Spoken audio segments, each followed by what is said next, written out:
Évangile de Matthieu, chapitre 19.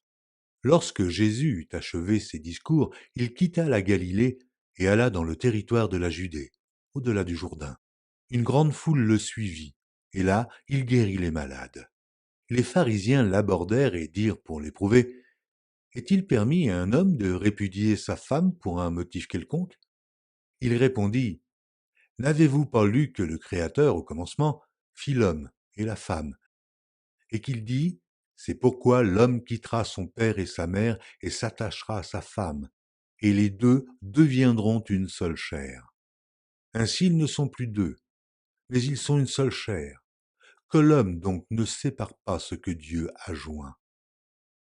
Pourquoi donc, lui dirent-ils, Moïse a-t-il prescrit de donner à la femme une lettre de divorce et de la répudier?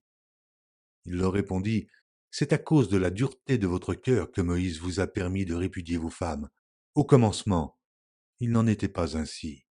Mais je vous dis que celui qui répudie sa femme, sauf pour infidélité, et qui en épouse une autre, commet un adultère.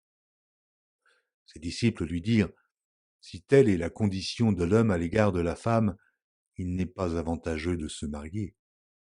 Il leur répondit, tous ne comprennent pas cette parole, mais seulement ceux à qui cela est donné.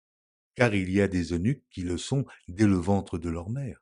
Il y en a qui le sont devenus par les hommes, et il y en a qui se sont rendus tels eux-mêmes à cause du royaume des cieux.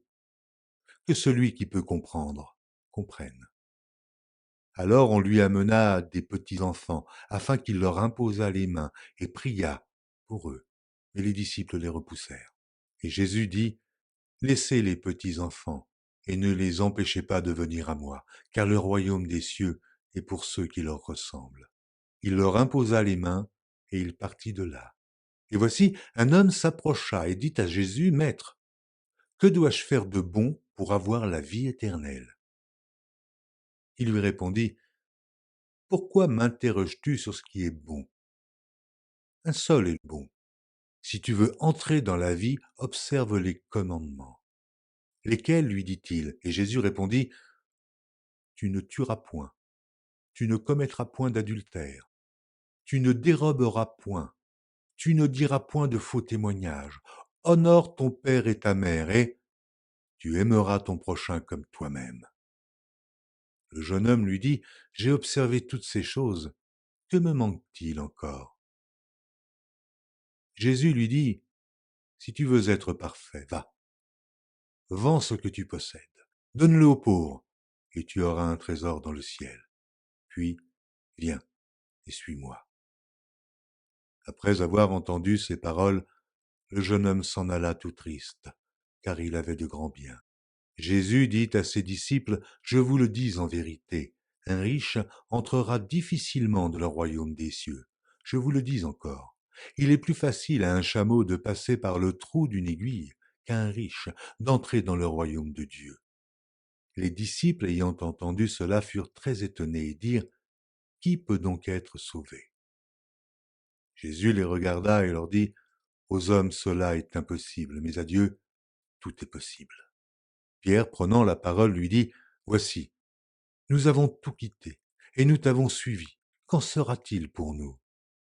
Jésus leur répondit, je vous le dis en vérité, quand le Fils de l'homme, au renouvellement de toutes choses, sera assis sur le trône de sa gloire, vous qui m'avez suivi, vous serez de même assis sur 12 trônes, et vous jugerez les 12 tribus d'Israël. Et quiconque aura quitté à cause de mon nom ses frères, ou ses sœurs, ou son père, ou sa mère, ou sa femme, ou ses enfants, ou ses terres, ou ses maisons, recevra le centuple et héritera la vie éternelle. Plusieurs des premiers seront les derniers, et plusieurs des derniers seront les premiers.